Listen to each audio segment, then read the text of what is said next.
Hey guys, so the subject of today's video is the price of rice. It's got nothing to do with the value of rice. Um, During my 14 years and while I was trading, I stumbled on this Japanese future trader, and a lot of you guys have heard me speak about it, Harikiho in the 1700s. And what he discovered was that the price of a bowl of rice or bag of rice had really nothing to do with the value, or the value had really nothing to do with the price. And why is that? What he discovered was, let's say at a given moment, the price of a bag of rice is $10, 10 rand.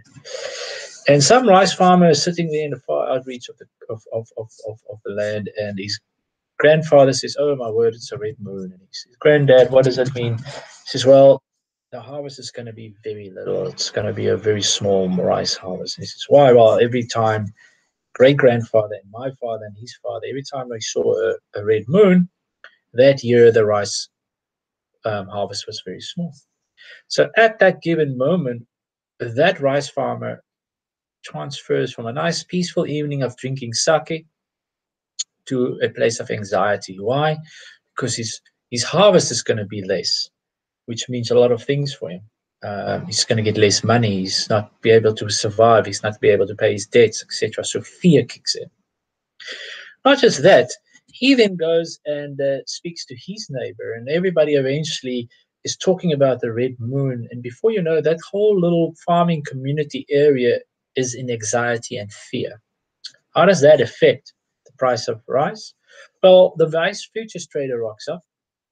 And how rice future traders works was, if a trader comes to a farmer and says, "I'm going to buy your harvest at day of harvest." So before the harvest, when the rice goes into the ground, he says, comes to them, and they go to an agreement and says, "On the day that you harvest this rice, I will pay you 1,000 rand a ton."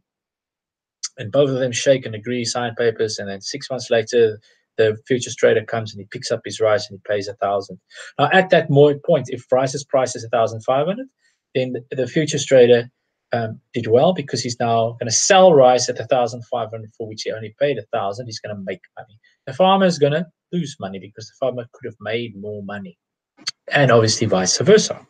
So in the case of the red moon, is next day the futures trader arrives at this farmer's community with the thought that the price of rice at the moment is 1,000, but now everybody is in anxiety and fear. They don't want to sell their rice at $1,000. They want to sell it at 1,500.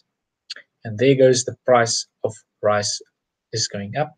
So the price of rice and the value of rice, there's a divergence at that moment. And the divergence was caused by emotions.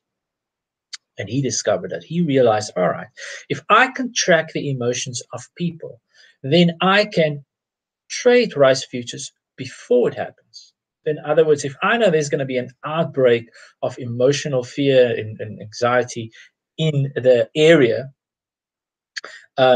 based on news like the red moon, if I can then buy rice futures before the news have broken out into other areas, I can get rice at a much lower price, which I know is going to end up at a higher price based just pure on the fear.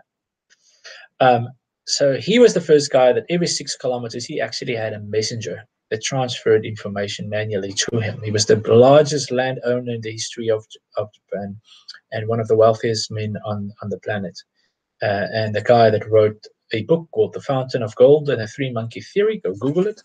What is the importance or relevance of this? We're going to imply the same principle in all of our trading methods.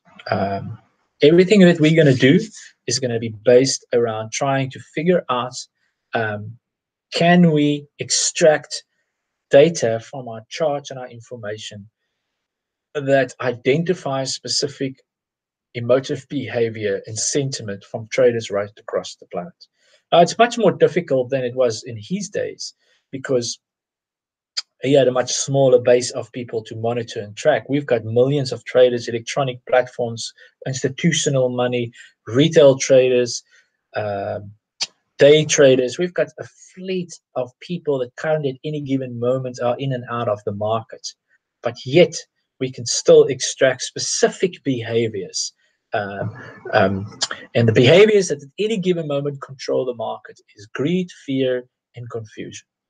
Greed is when the market runs up, fear is when everybody's abandoning ship, and confusion is when the market is just a noise, just moving sideways, it's not really moving anywhere. So everything that we're going to do is exactly that. Everything on our strategies and everything that we're going to teach, our foundation of that is, can we extract some sort of emotive behavior?